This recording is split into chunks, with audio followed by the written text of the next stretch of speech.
नमस्कार, ओम शांति ते नाले सत श्री अकाल। सतगुरु करता पुरख च मैं तुहाडा स्वागत करदी हाँ।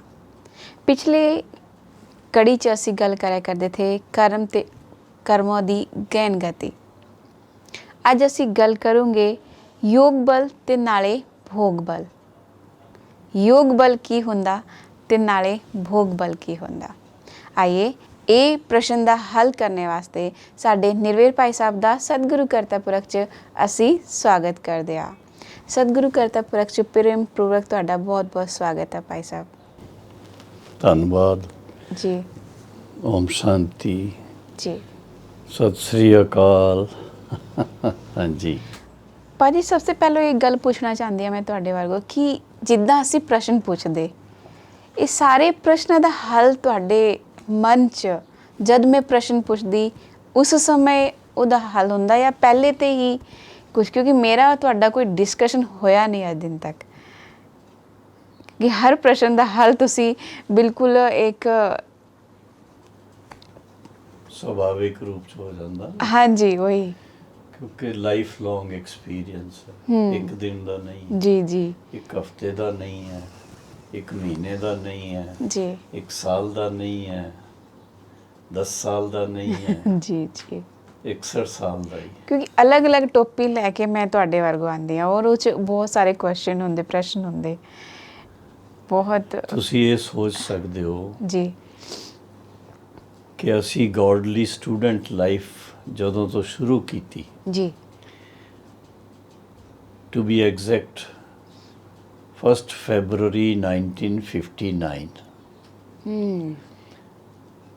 ਔਰ ਡੇ 1 ਤੋਂ ਲੈ ਕਰਕੇ ਅੱਜ ਦਿਨ ਤਾਈਂ ਜੀ, ਨਾ ਕਲਾਸ ਮਿਸ ਕੀਤੀ। ਜੀ, ਕਲਾਸ ਦਾ ਮਤਲਬ ਬਾਬਾ ਦੇ ਮਹਾਵਾਕਿਆ, ਜੀ, ਕਿਉਂਕਿ ਮੇਰੇ ਨਾਲ ਕੁਝ ਬਾਬਾ ਸਾਕਾਰ ਬਾਬਾ ਦੀਆਂ ਗੱਲਾਂ ਕੁਝ ਇਹੋ ਜਿਹੀਆਂ ਹੈਗੀਆਂ ਹੀ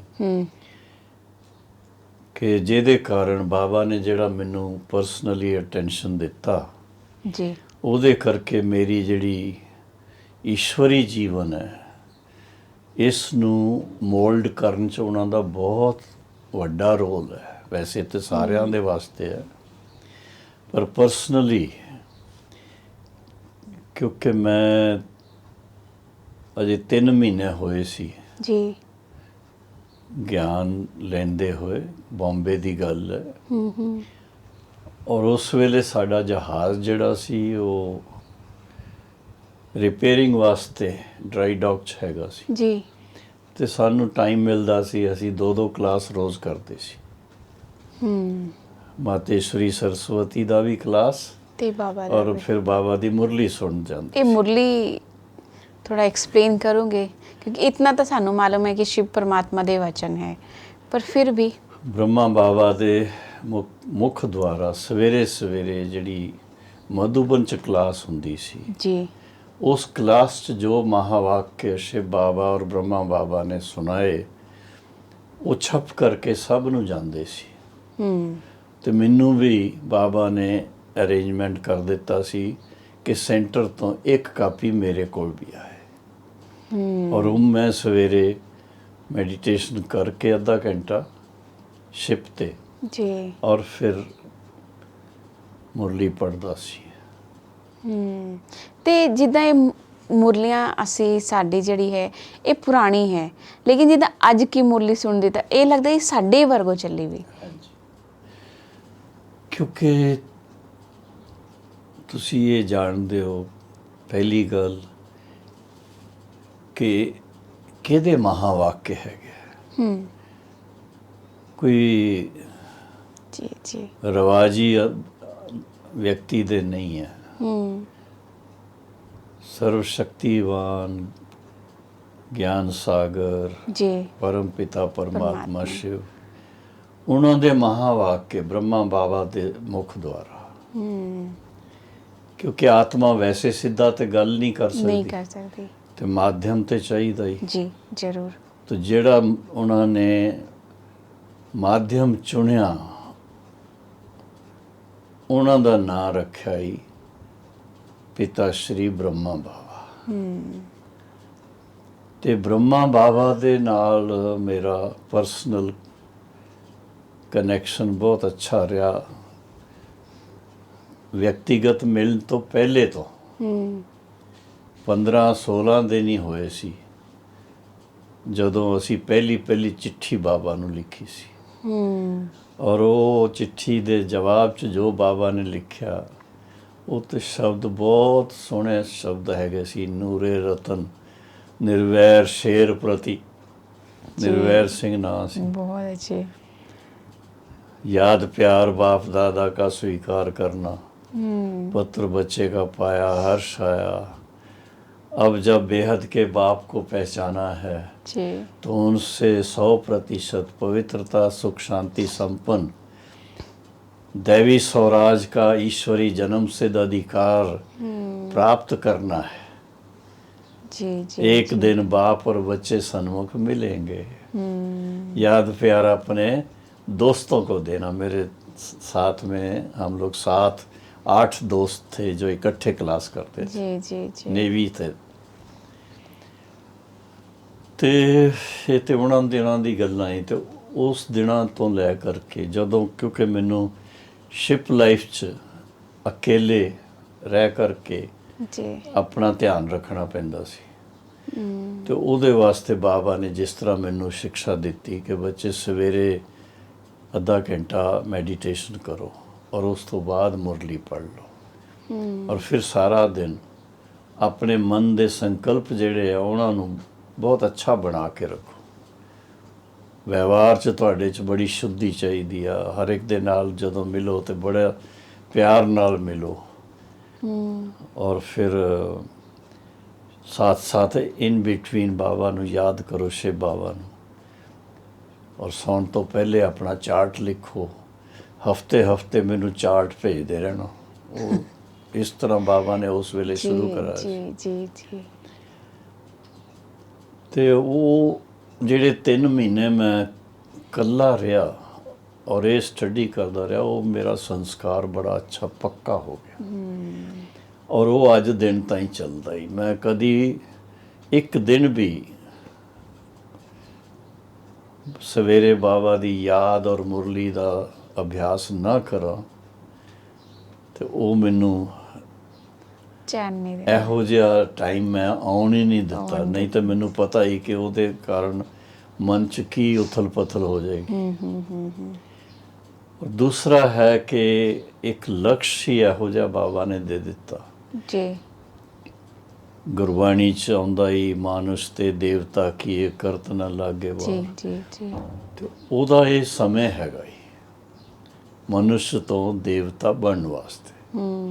ਤੇ ਮਨੁੱਖ ਤੋਂ ਦੇਵਤਾ ਦਾ ਮਤਲਬ ਹੈ ਦੇਵਤਾ ਦੇ ਜਿਹੜੇ ਸੰਸਕਾਰ ਹੈਗੇ ਆ ਉਹ ਅਸੀਂ ਧਾਰਨ ਕਰੀਏ। ਤੇ ਉਹ ਸੰਸਕਾਰ ਧਾਰਨ ਕਰਨ ਵਾਸਤੇ ਈਸ਼ਵਰੀ ਗਿਆਨ ਦੀ ਜਿਹੜੀ ਸਟੱਡੀ ਹੈ ਉਹ ਰੈਗੂਲਰ ਚਾਹੀਦੀ ਹੈ। ਕਿਉਂਕਿ ਜੋ ਗਿਆਨ ਦੀ ਮੁਰਲੀ ਅਸੀਂ ਸੁਣਦੇ ਹਾਂ ਜਾਂ ਪੜ੍ਹਦੇ ਹਾਂ, ਤੁਸੀਂ ਨੋਟ ਕੀਤਾ ਹੋਵੇਗਾ ਕਿ ਕਦੀ ਤੇ ਗਿਆਨ ਦੀ ਮੁਰਲੀ 'ਚ ਗਿਆਨ ਦੇ ਉੱਪਰ ਜ਼ੋਰ ਹੋਏਗਾ ਜੀ, ਕਦੀ ਯਾਦ ਦੇ ਉੱਪਰ ਜ਼ੋਰ ਹੋਏਗਾ, ਯੋਗ ਦੇ ਉੱਪਰ ਜੀ ਜੀ, ਕਦੀ ਧਾਰਨਾ ਦੇ ਉੱਪਰ ਜ਼ੋਰ ਹੋਏਗਾ, ਕਦੀ ਸੇਵਾ ਦੇ ਉੱਪਰ ਜ਼ੋਰ ਹੋਏਗਾ। ਵੈਸੇ ਤਾਂ ਸਾਕਾਰ ਮੁਰਲੀਆਂ ਜਿਤਨੀ ਵੀ ਹੈ ਉਹਦੇ 'ਚ ਚਾਰੇ ਹੀ ਸਬਜੈਕਟ ਹਮੇਸ਼ਾ ਬਾਬਾ ਕਵਰ ਕਰਦੇ ਸੀ। ਫਿਰ ਵੀ ਕਿਸੇ ਨਾ ਕਿਸੇ ਤੇ ਜ਼ਿਆਦਾ ਜ਼ੋਰ ਹੁੰਦਾ ਸੀ। ਔਰ ਦੂਸਰਾ ਇੱਕ ਤੁਹਾਨੂੰ ਖੁਸ਼ੀ ਦੀ ਗੱਲ ਹੈ ਕਿ ਬਾਬਾ ਕਹਿੰਦਾ ਹੀ ਬੱਚੇ ਜਿਹੜਾ ਮੈਂ ਈਸ਼ਵਰੀ ਗਿਆਨ ਤੁਹਾਨੂੰ ਦੇ ਰਿਹਾ ਹੀ, ਗਿਆਨ ਦੀ ਇੱਕ ਜਿਹੜੀ ਟੌਪਿਕ ਹੈ ਜੀ, ਉਹ ਇੱਕ ਅਮੁੱਲ ਹੀਰੇ ਦੇ ਸਮਾਨ ਹੈ ਜਿਹਦੀ ਲੱਖਾਂ ਕਰੋੜਾਂ ਰੁਪਇਆ ਕੀਮਤ ਕਹਿ ਸਕਦੇ ਜੀ। ਤੇ ਤੁਸੀਂ ਅਗਰ ਮਿਸ ਕਰਨਗੇ ਉਹ ਤੇ ਇਤਨੀ ਕਮਾਈ ਘਟ ਜਾਏਗੀ। ਤੇ ਇਸ ਕਰਕੇ ਬੜਾ ਧਿਆਨ ਨਾਲ ਮੁਰਲੀ ਨੂੰ ਪੜ੍ਹਨਾ ਜਾਂ ਸੁਣਨਾ ਇਹ ਬਹੁਤ ਜ਼ਰੂਰੀ ਹੋ ਗਿਆ। ਔਰ ਦੇਖਿਆ ਗਿਆ ਕਿ ਮੁਰਲੀ ਪੜ੍ਹਨ ਤੋਂ ਬਾਅਦ ਜਾਂ ਸੁਣਨ ਤੋਂ ਬਾਅਦ ਫਿਰ ਉਹਦੇ 'ਤੇ ਵਿਚਾਰ ਸਾਗਰ ਮੰਥਨ ਕਰੋ ਔਰ ਉਹਨੂੰ ਆਪਣੇ ਜੀਵਨ 'ਚ ਧਾਰਨ ਕਰੋ। ਅਸੀਂ ਤੇ ਉਹ ਦਾਦੀਆਂ ਦੀ ਡਾਇਲੌਗ ਕਦੀ ਸੁਣਦੇ ਸੀ ਆਪਸ 'ਚ ਜੀ, ਕਿ ਇਤਨਾ ਬਾਬਾ ਦੀ ਬਾਣੀ ਤੇ ਵਿਸ਼ਵਾਸ ਵੀ ਚਾਹੀਦਾ ਈ, ਇਤਨਾ ਪਿਆਰ ਵੀ ਚਾਹੀਦਾ ਈ, ਔਰ ਇਤਨਾ ਉਹਦੀ ਗਹਿਰਾਈ 'ਚ ਜਾਈਏ ਕਿ ਸਾਡੇ ਰੋਮ ਰੋਮ 'ਚ ਉਹ ਮੁਰਲੀ ਜਿਹੜੀ ਆ ਉਹਦੇ ਪੁਆਇੰਟ ਸਾਡੇ ਰੋਮ ਰੋਮ 'ਚ ਛਪ ਜਾਣ। ਛਪ ਜਾਣਾ ਚਾਹੀਦਾ। ਤੇ ਉਹ ਚੀਜ਼ ਅੱਜ ਦਿਨ ਤਾਈਂ ਮੈਨੂੰ ਮਦਦ ਦੇ ਰਹੀ ਹੈ। ਔਰ ਉਹਦੇ 'ਚ ਸਭ ਤੋਂ ਵੱਡੀ ਗੱਲ ਤੇ ਇਹ ਹੈ ਕਿ ਸਰੀਰ ਦੀ ਉਮਰ ਭਾਵੇਂ ਵੱਧਦੀ ਜਾਂਦੀ ਹੈ। ਜੀ। ਕੋਈ ਸੋਚੇਗਾ ਮੇਰੀ ਉਮਰ ਕਿੰਨੀ ਹੈ ਇਸ ਵੇਲੇ? 81। ਨਵੰਬਰ 'ਚ 82 ਹੋ ਜਾਏਗੀ, 20 ਨਵੰਬਰ ਨੂੰ। ਅੱਛਾ। ਲੇਕਿਨ ਗॉडली ਸਟੂਡੈਂਟ ਲਾਈਫ ਉਹ ਸਦਾ ਹੀ ਸਾਨੂੰ ਉਹ ਸਟੂਡੈਂਟ ਲਾਈਫ 'ਚ ਜਿਹੜੇ ਉਮੰਗ ਉਤਸ਼ਾਹ ਹੁੰਦੇ ਆ ਉਹ ਹੀ ਦਿਮਾਗ 'ਚ ਭਰੇ ਰਹਿੰਦੇ ਆ। ਇਸ ਕਰਕੇ ਸਾਡੇ ਚਿਹਰੇ ਤੇ ਝੁਰੀਆਂ ਵੀ ਨਹੀਂ ਪੈਣੀਆਂ ਜੀ। ਔਰ ਅਸੀਂ ਸਦਾ ਉਮੰਗ ਉਤਸ਼ਾਹ 'ਚ ਰਹਿਣਾ ਹੀ। ਸੋ ਇਹ ਬਹੁਤ ਵੱਡੀ ਅਚੀਵਮੈਂਟ ਹੈ। ਹਾਂਜੀ। ਇੱਕ ਪ੍ਰਸ਼ਨ ਹੋਰ ਮੇਰੇ ਮਨ 'ਚ ਆਇਆ। ਮੈਨੂੰ ਇੱਕ ਵੇਲੇ ਇੱਕ ਭਾਈ ਨੇ ਇੱਕ ਪ੍ਰਸ਼ਨ ਭੇਜਿਆ ਥਾ ਕਿ ਜਿਹੜਾ ਇਹ ਗਿਆਨ ਹੈ ਇਹ ਬ੍ਰਹਮਾ ਬਾਬਾ ਦੇ ਤਨ 'ਚ ਹੀ ਕਿਉਂ ਆ ਕੇ ਕੀਤਾ? ਕੋਈ ਹੋਰ ਤਨ ਵੀ ਲੈ ਸਕਦੇ ਥੇ। ਇੱਦਾਂ ਬੋਲਦੇ ਕਿ ਪਵਿੱਤਰਤਾ ਇਹ ਮਤਲਬ ਜਿਹੜੇ 4 ਸਬਜੈਕਟ ਹੈ ਇਹਨਾਂ ਦੇ ਆਧਾਰ ਨੂੰ ਲੈ ਕੇ ਬ੍ਰਹਮਾ ਬਾਬਾ ਦਾ ਵਿਆਹ ਵੀ ਹੋ ਗਿਆ ਤੇ ਨਾਲੇ ਬੱਚੇ ਵੀ ਹੈ। ਫਿਰ ਉਹਨਾਂ ਨੇ ਉਹ ਜਿਹੜਾ ਜਿੱਥੇ ਉਹ ਰਹਿੰਦੇ ਥੇ ਉਹ ਵੀ ਛੱਡ ਕੇ ਫਿਰ ਭਾਰਤ ਆ ਗਏ। ਮਤਲਬ ਉਹੀ ਤਨ ਕਿਉਂ ਲਿਆ ਪਰਮਾਤਮਾ ਨੇ? ਅਨੁਭਵੀ ਰਥ ਲਿਆ। ਦੁਨੀਆ ਦਾ ਸਾਰਾ ਅਨੁਭਵ ਹੈ ਉਹਨਾਂ ਨੂੰ। ਔਰ ਅਨੁਭਵ ਵੀ ਤੁਸੀਂ ਅਗਰ ਪੂਰਾ ਬਾਬਾ ਦਾ ਅਨੁਭਵ ਸੁਣੋ ਤਾਂ ਤੁਹਾਡੇ ਰੋਂਗਟੇ ਖੜੇ ਹੋ ਜਾਣਗੇ ਕਿ ਕਿਸ ਤਰ੍ਹਾਂ ਉਹਨਾਂ ਨੇ ਬਚਪਨ 'ਚ ਛੋਟੀ ਲਾਈਫ 'ਚ ਜੀ ਜਦੋਂ ਪੜ੍ਹਦੇ ਸੀ ਜੀ, ਉਹ ਪੜ੍ਹਦਿਆਂ ਬਸ ਮਨ 'ਚ ਆਇਆ ਮੈਂ ਹੁਣ ਕਮਾਈ ਕਰਾਂ। ਔਰ ਉਸ ਵੇਲੇ ਥੋੜ੍ਹਾ ਬਹੁਤ ਹੈਦਰਾਬਾਦ ਸਿੰਧ 'ਚ ਹੀ ਰਹਿ ਕਰਕੇ ਉਹ ਬਿਜ਼ਨਸ ਦੇ ਸੰਸਕਾਰ ਹੈਗੇ ਸੀ ਤੇ ਅਨਾਜ ਖਰੀਦਣਾ, ਅਨਾਜ ਵੇਚਣਾ, ਇਹੋ ਜਿਹਾ ਕੰਮ ਪਹਿਲੇ ਉਹਨਾਂ ਨੇ ਬਚਪਨ 'ਚ ਕੀਤਾ। ਬਾਅਦ 'ਚ ਫਿਰ 13 ਸਾਲ ਦੀ ਉਮਰ ਤੋਂ ਬਾਅਦ ਵੱਡੇ ਜਦੋਂ ਥੋੜ੍ਹੇ ਹੋਏ ਤੇ ਫਿਰ ਬੰਬੇ ਚਲੇ ਗਏ। ਔਰ ਬੰਬੇ ਜਾ ਕਰਕੇ ਇੱਕ ਜਿਊਲਰੀ ਦੀ ਸ਼ਾਪ, ਉੱਥੇ ਉਹਨਾਂ ਦੇ ਕੋਲ ਨੌਕਰੀ ਸ਼ੁਰੂ ਕੀਤੀ। ਅੱਛਾ। ਬ੍ਰਹਮਾ ਬਾਬਾ ਨੇ ਨੌਕਰੀ 25 ਰੁਪਏ ਮਹੀਨੇ ਦੀ। ਅੱਛਾ। ਲੇਕਿਨ ਫਿਰ ਆਹਿਸਤਾ ਜੋ ਹੀਰੇ ਜਵਾਹਰਾਤ ਦਾ ਬਿਜ਼ਨਸ ਕਰਦੇ ਨੇ ਉਹ ਵਿਸ਼ੇਸ਼ ਉਹਨਾਂ ਦੀ ਪਰਖ ਸ਼ਕਤੀ ਬਹੁਤ ਹੁੰਦੀ ਹੈ। ਤੇ ਉਹਨਾਂ ਨੇ ਉੱਥੇ ਉਹ ਬਿਜ਼ਨਸ ਅੱਛੀ ਤਰ੍ਹਾਂ ਇਤਨਾ ਡਿਵੈਲਪ ਕੀਤਾ, ਜਿਹਨਾਂ ਦੇ ਕੋਲ ਨੌਕਰੀ ਕਰਦੇ ਸੀ ਉਹ ਵੀ ਬਹੁਤ ਖੁਸ਼ ਹੋ ਗਏ ਉਹਨਾਂ ਦੇ। ਔਰ ਫਿਰ ਬਾਬਾ ਨੇ ਕਿਹਾ ਹੁਣ ਮੈਂ ਬੰਬੇ ਦਾ ਅਨੁਭਵ ਕਰ ਲਿਆ, ਹੁਣ ਮੈਂ ਕਲਕੱਤਾ ਜਾਣਾ ਚਾਹੁੰਦਾ। ਅੱਛਾ। ਤੇ ਫਿਰ ਕਲਕੱਤਾ ਚਲੇ ਗਏ। ਔਰ ਕਲਕੱਤਾ 'ਚ ਜਾ ਕਰਕੇ ਕਲਕੱਤਾ ਦੀ ਨਿਊ ਮਾਰਕੀਟ, ਉਹ ਕਦੀ ਨਾ ਸੁਣਿਆ ਹੋਏ ਤੁਸੀਂ, ਉੱਥੇ ਉਹਨਾਂ ਨੇ ਆਪਣਾ ਡਾਇਮੰਡਸ ਦਾ ਬਿਜ਼ਨਸ ਸ਼ੁਰੂ ਕੀਤਾ। ਅੱਛਾ। ਔਰ ਸ਼ੁਰੂਆਤ ਥੋੜ੍ਹੀ ਆਹਿਸਤਾ ਬਾਅਦ 'ਚ ਤੇ ਇਤਨੇ ਤਾਈਂ ਹੋ ਗਈ ਕਿ ਉਹਨਾਂ ਦਾ ਜਿਹੜਾ ਉਹ ਹੀਰੇ ਜਵਾਹਰਾਤ ਦਾ ਜਿਹੜਾ ਇੱਕ ਪਰਖ ਹੈਗੀ ਸੀ ਜੀ, ਤੇ ਜਿਹੋ ਜਿਹੇ ਬੰਦੇ ਉਹੋ ਜਿਹਾ ਉਹਨਾਂ ਨੂੰ ਜੁਐਲਰੀ ਦੀ ਚੀਜ਼ਾਂ ਬਣਾ ਕੇ ਦੇਣੀਆਂ। ਔਰ ਇਤਨਾ ਮਸ਼ਹੂਰ ਹੋ ਗਏ ਕਿ ਉਹਨਾਂ ਨੂੰ ਰਾਜਾ ਮਹਾਰਾਜਾ ਭਾਰਤ ਦੇ ਉਹਨਾਂ ਵਾਸਤੇ ਵੀ, ਉਹਨਾਂ ਦੇ ਪਰਿਵਾਰ ਵਾਲਿਆਂ ਵਾਸਤੇ ਕੋਈ ਵਿਆਹ ਸ਼ਾਦੀ ਹੁੰਦੀ, ਕੁਝ ਵੀ ਹੁੰਦਾ ਤੇ ਉਹਦੇ ਵਾਸਤੇ ਜੁਐਲਰੀ ਚਾਹੀਦੀ ਤਾਂ ਉਹ ਉਹਨਾਂ ਕੋਲੋਂ ਲੈਂਦੇ ਸੀ। ਨੇਪਾਲ ਦੇ ਮਹਾਰਾਜਾ ਜਿਹੜੇ ਸੀ ਉਸ ਵੇਲੇ ਉਹ ਵੀ ਲੈਂਦੇ ਸੀ। ਔਰ ਫਿਰ ਕੁਈਨ ਐਲਿਜ਼ਬeth ਫਸਟ ਆਈ ਸੀ ਇੰਡੀਆ 'ਚ ਤੇ ਉਹਦੇ ਵਾਸਤੇ ਬਾਬਾ ਨੇ ਇੱਕ ਨੈਕਲੈਸ ਹਾਰ ਬਣਾਇਆ ਸੀ ਡਾਇਮੰਡਸ ਦਾ। ਔਰ ਉਹ ਡਾਇਮੰਡਸ ਦਾ ਹਾਰ ਜਿਹੜਾ ਬਣਾਇਆ, ਪਹਿਲੇ ਬਣਾ ਕੇ ਆਪਣੀ ਵੱਡੀ ਲੜਕੀ ਨਿਰਮਲ ਸ਼ਾਂਤਾ ਦਾਦੀ ਜੀ ਉਹਨੂੰ ਪਹਿਨਾ ਕਰਕੇ ਸ਼ਹਿਰ 'ਚ ਥੋੜਾ ਚੱਕਰ ਲਗਵਾਇਆ। ਜੀ ਔਰ ਫਿਰ ਉਹ ਕੁਈਨ ਐਲਿਜ਼ਬeth ਜਦੋਂ ਆਈ ਕਲਕੱਤਾ ਤੇ ਉਹਨੂੰ ਉਹ ਭੇਂਟ ਕੀਤੀ। ਅਗਰ ਤੁਸੀਂ ਦੇਖਣਾ ਹੋਏ ਤੇ ਲੰਡਨ ਚਲੇ ਜਾਣਾ, ਔਰ ਉੱਥੇ ਟਾਵਰ ਆਫ ਲੰਡਨ ਇੱਕ ਜਗ੍ਹਾ ਹੈਗੀ ਜੀ ਹੈ, ਜੀ ਉੱਥੇ ਡਾਇਮੰਡਸ ਰੱਖੇ ਹੋਏ ਨੇ, ਉਹਦੇ 'ਚ ਉਹ ਨੈਕਲੇਸ ਹੈਗਾ ਜੀ। ਹਾਲੇ ਤਾਂ ਇਹ ਵੀ ਹਾਂ, ਉਹ ਦਿਖਾਉਂਦੇ ਨੇ ਸਾਰਾ।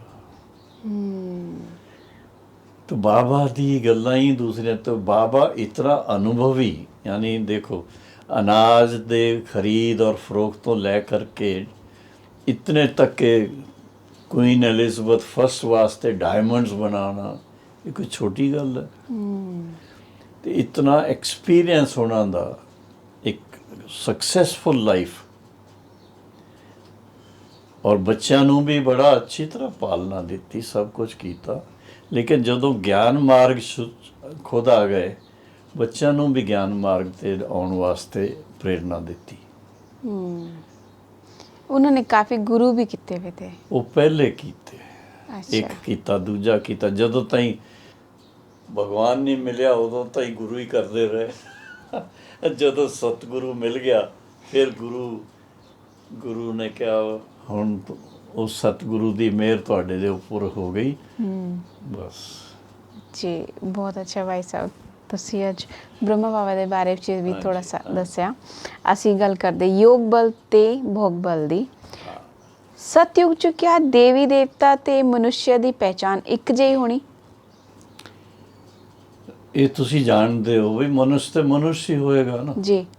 ਲੇਕਿਨ ਮਨੁੱਖ 'ਚ ਜਦੋਂ ਦੇਵੀ ਗੁਣ ਹੈਗੇ, ਦੇਵਤਾ ਹੈਗੀ ਉਹ ਹੈ, ਧਾਰਨ ਪਵਿੱਤਰਤਾ ਹੈਗੀ ਹੈ, ਤਾਂ ਉਹਨੂੰ ਦੇਵਤਾ ਕਿਹਾ ਜਾਂਦਾ ਹੈ। ਕਿਸੇ ਨੂੰ ਦੁੱਖ ਨਹੀਂ ਦਿੰਦੇ ਉਹ, ਜੀ ਸੁੱਖ ਹੀ ਸੁੱਖ ਦੇਣਾ, ਸੁੱਖ ਦੇਣਾ, ਸੁੱਖ ਲੈਣਾ, ਜੋ ਵੀ ਤੁਸੀਂ ਕਹੋ। ਜੀ ਤੇ ਇਸ ਕਰਕੇ ਉਹਨਾਂ ਨੂੰ ਦੇਵਤਾ ਸ਼ਬਦ ਦਿੱਤਾ। ਔਰ ਫਿਰ ਦੂਸਰਾ ਕੀ ਉਹਦੇ ਭੇਟ 'ਚ ਕਿਹਾ ਜਾਂਦਾ ਜੀ, ਦੇਵਤਾ ਔਰ ਆਮ ਮਨੁੱਖ, ਇਹੀ ਹੈ ਨਾ। ਜੀ ਤੇ ਆਮ ਮਨੁੱਖ ਜਿਹੜਾ ਹੀ ਇੱਕ ਤੇ ਉਹ ਆਪਣੀ ਸਤਯੁਗੀ ਦੇਵੀ ਦੇਵਤਾ ਵਾਲੀ ਜਿਹੜੀ ਸਥਿਤੀ ਆ ਉਹਦੇ ਤੋਂ ਨੀਚੇ ਆ ਗਏ। ਔਰ ਫਿਰ ਦੇਹ ਅਭਿਮਾਨ ਚ ਆ ਕਰਕੇ ਅਗਿਆਨਵਸ਼ ਕੁਝ ਕਰਮ ਵੀ ਇਹੋ ਜਿਹੇ ਕਰਨੇ ਸ਼ੁਰੂ ਕਰ ਦਿੱਤੇ, ਤੇ ਫਿਰ ਉਹਦੇ ਕਾਰਨ ਦੁੱਖ ਪਾਉਂਦੇ ਆ। ਜੈਸਾ ਕਰਮ ਕरेंगे ਵੈਸਾ ਉसी अनुसार फल पाएंगे। ਤਾਂ ਯੋਗ ਬਲ ਤੇ ਭੋਗ ਬਲ ਦਾ ਜਨਮ ਕਿੱਦਾਂ ਹੁੰਦਾ? क्या कारण है? कल मुरली थी, जी अगर पढ़ी होए या सुनी होए जी तो ਉਹਦੇ ਵਿੱਚ ਬਾਬਾ ਨੇ ਦੱਸਿਆ ਸੀ ਕਿ ਜਿਹੜੇ ਸ੍ਰੀ ਲక్ష్ਮੀ ਨਾਰਾਇਣ ਦੀ ਫਸਟ ਸਤਯੁਗ ਚ ਹੋਣਗੇ, जी ਬਚਪਨ ਚ ਤੇ ਬੱਚੇ ਹੀ ਹੋਣਗੇ ਨਾ, जी ਰਾਧੇ ਕ੍ਰਿਸ਼ਨ ਦੇ ਰੂਪ ਚ, ਤੇ ਉਹਨਾਂ ਦਾ ਜਨਮ ਜਦੋਂ ਹੁੰਦਾ ਹੀ ਸਤਯੁਗ ਚ ਸ਼ੁਰੂਆਤ ਚ, ਉਹ ਯੋਗ ਬਲ ਨਾਲ ਉੱਥੋਂ ਸ਼ੁਰੂ ਹੁੰਦਾ ਹੀ।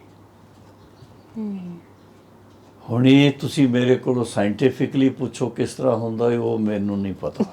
जी ਉਹ ਨਾ ਮੈਂ ਜਾਣਦਾ ਹੀ, ਪਰ ਨਾ ਮੈਂ ਉਹਦੇ ਤੇ ਕਦੀ ਦਿਮਾਗ ਲਗਾਇਆ ਹੀ। ਅਸੀਂ ਤੇ ਇੱਕ ਹੀ ਗੱਲ ਸਿੱਖੀ ਹੈ ਕਿ ਬਾਬਾ ਦੀ ਜਿਹੜੀ ਸ਼੍ਰੀਮਤ ਮਿਲ ਰਹੀ ਹੈ, ਆਪਣੇ ਜੀਵਨ ਨੂੰ ਇਤਨਾ ਉੱਚਾ ਬਣਾਓ, ਤੇ ਇਹੋ ਜਿਹੀਆਂ ਗੱਲਾਂ 'ਚ ਕੋਈ ਮਤਲਬ ਹੀ ਨਹੀਂ ਹੈਗਾ। ਇਹਦੇ 'ਚ ਸਾਨੂੰ ਕੁਝ ਨਹੀਂ ਮਿਲਦਾ।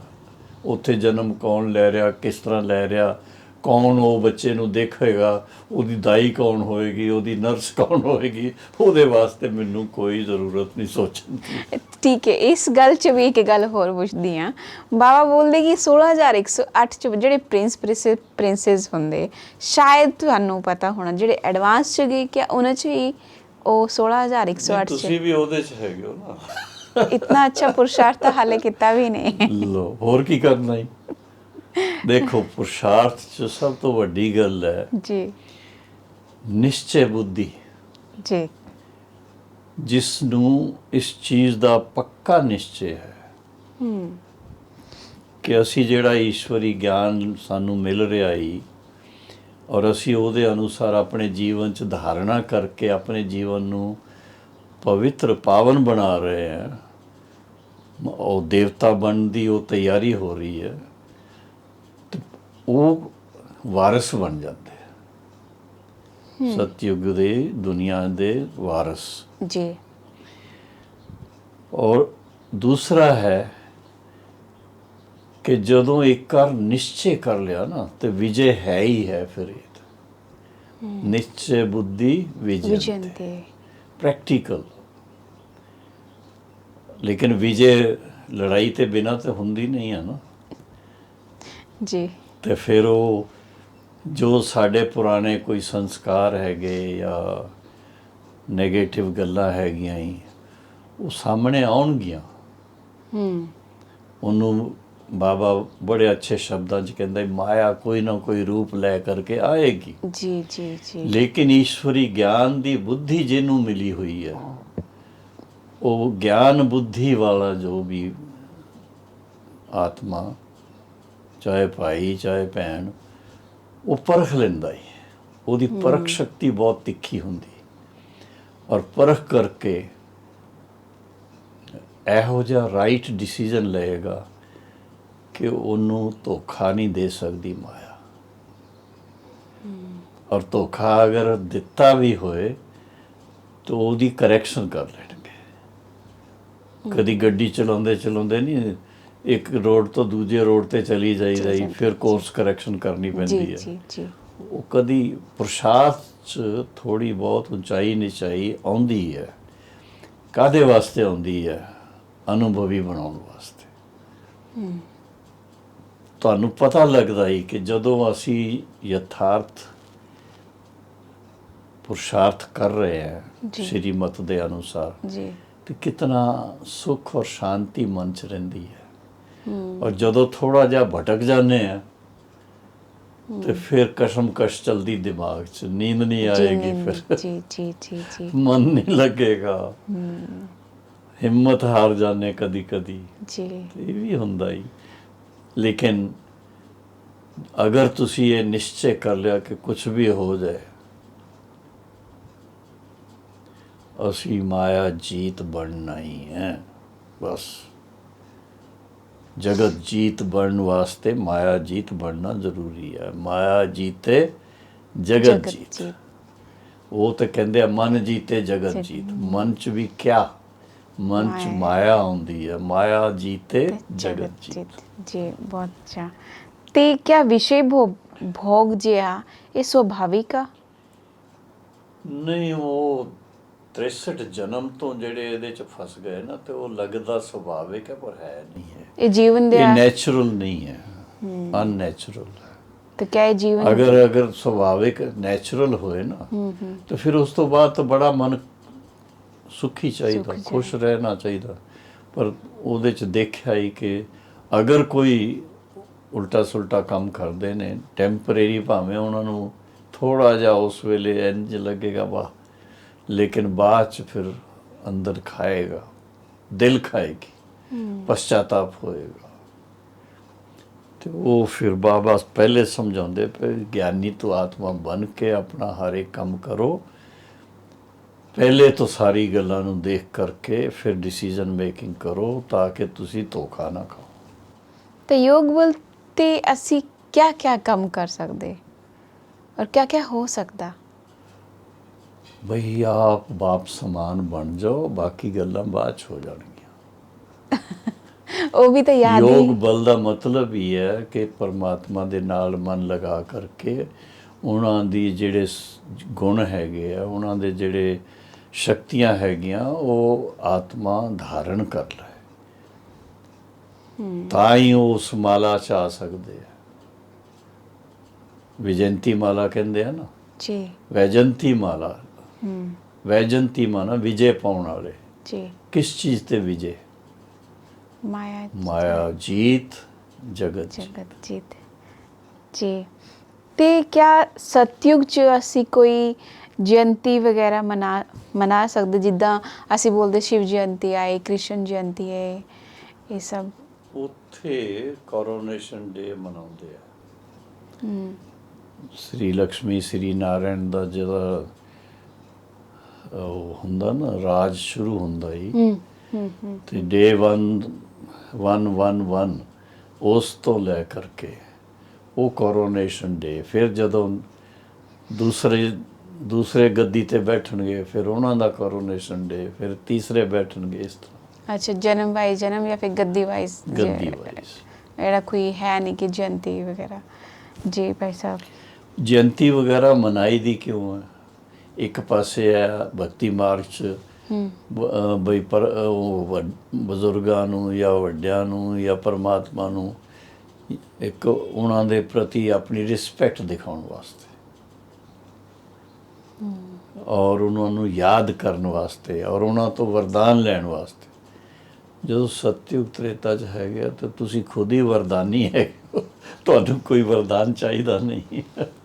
ਜੀ ਜੀ ਭਾਈ ਸਾਹਿਬ, ਤੇ ਪਰਮਾਤਮਾ ਪਿਤਾ ਜਿਹੜੇ ਇਸ ਆਕਾਰ 'ਚ ਆਂਦੇ, ਸਾਰੇ ਸ੍ਰਿਸ਼ਟੀ ਦਾ ਜਿਓਗ੍ਰਾਫੀ ਬਤਾਉਂਦੇ, ਤੇ ਕਿਆ ਇਹ ਜਿਓਗ੍ਰਾਫੀ ਉਹਨਾਂ ਨੂੰ ਪਹਿਲੇ ਹੀ ਕੋਈ ਰਿਅਲਾਈਜੇਸ਼ਨ ਜਾਂ ਹੁੰਦੀ ਹੈ, ਫਿਰ ਕੁਝ ਮਤਲਬ ਕਿੱਦਾਂ ਉਹ ਹਿਸਟਰੀ ਜਿਓਗ੍ਰਾਫੀ ਨੌਲੇਜਫੁਲ ਹੈ ਨਾ, ਸਦਾ ਹੀ ਨੌਲੇਜ ਉਹਨਾਂ ਦੇ ਸੰਸਕਾਰਾਂ 'ਚ ਹੈਗੀ ਹੈ। ਪਰਮਾਤਮਾ ਦੇ ਆਪਣੇ ਸੰਸਕਾਰ ਤੇ ਹੈ, ਮਨ ਵੀ ਹੈ, ਬੁੱਧੀ ਵੀ ਹੈ, ਸੰਸਕਾਰ ਵੀ ਹੈ, ਤੇ ਉਹ ਉਹਨਾਂ 'ਚ ਅਨਾਦਿ ਕਾਲ ਤੋਂ ਜੀ ਉਹ ਹੈ ਹੀ ਹੈ।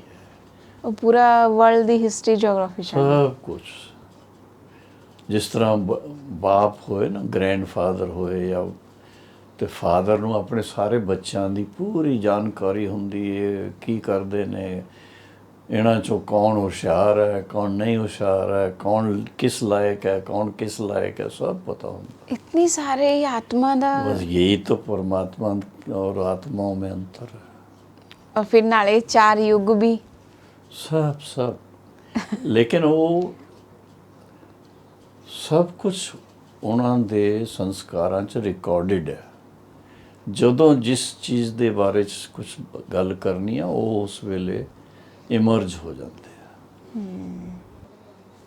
ਜੀ, ਔਰ ਇਹੀ ਯੋਗ ਬਲ ਦੇ ਦੁਆਰਾ ਅਸੀਂ ਇਸ ਸੰਗਮ ਯੁੱਗ 'ਚ ਪੁਰਸ਼ਾਰਥ ਕਰਦੇ, ਸਾਨੂੰ ਵੀ ਇਹ ਪਤਾ ਲੱਗਦਾ ਹੈ। ਸਾਨੂੰ ਤੇ ਉਹ ਗਿਆਨ ਦਿੰਦੇ ਆ ਨਾ ਜੀ, ਗਿਆਨ ਸਾਗਰ ਸ਼ਿਵ ਬਾਬਾ ਗਿਆਨ ਦਿੰਦੇ ਨੇ। ਉਹੀ ਵੀ ਅਸੀਂ ਸਾਡੀ ਬੁੱਧੀ ਜਿਹੜੀ ਹੈ ਨਾ, ਫਿਰ ਵੀ ਸੀਮਿਤ ਹੈਗੀ ਹੈ, ਜੀ, ਛੋਟੀ ਹੈ। ਮੈਨੂੰ ਤਾਂ ਬਾਬਾ ਕਹਿੰਦੇ ਸੀ, ਤੁਹਾਡੀ ਬੁੱਧੀ ਜਿਹੜੀ ਹੈ ਨਾ, ਬੇਬੀ ਬੁੱਧੀ ਹੈ। ਲੇਕਿਨ ਕਹਿਣ ਦਾ ਭਾਵ ਹੈ ਕਿ ਉਸ ਨੂੰ ਅੱਛੀ ਤਰ੍ਹਾਂ ਜਦੋਂ ਤੁਸੀਂ ਸਮਝੋ ਨਹੀਂ ਔਰ ਸਮਝ ਕਰਕੇ ਉਹਨੂੰ ਧਾਰਨ ਨਾ ਕਰੋ, ਉਦੋਂ ਤਾਂ ਹੀ ਤੁਹਾਨੂੰ ਪਤਾ ਕੀ ਲੱਗੇਗਾ ਵੀ ਇਹਦਾ ਮਤਲਬ ਕੀ ਹੈ, ਇਹ ਕਾਹਦੇ ਵਾਸਤੇ ਬਾਬਾ ਨੇ ਕਿਹਾ, ਕਿਆ ਇਹਦਾ ਅਰਥ ਹੈ। ਜੀ ਜੀ, ਇਸ ਕਰਕੇ ਬਾਬਾ ਕਹਿੰਦੇ, ਗਿਆਨੀ ਤੂੰ ਆਤਮਾ ਮੁਝੇ ਬਹੁਤ ਪ੍ਰਿय ਹੈ। ਸਮਝੇ, योगी तो आत्मा मुझे बहुत प्रिय है,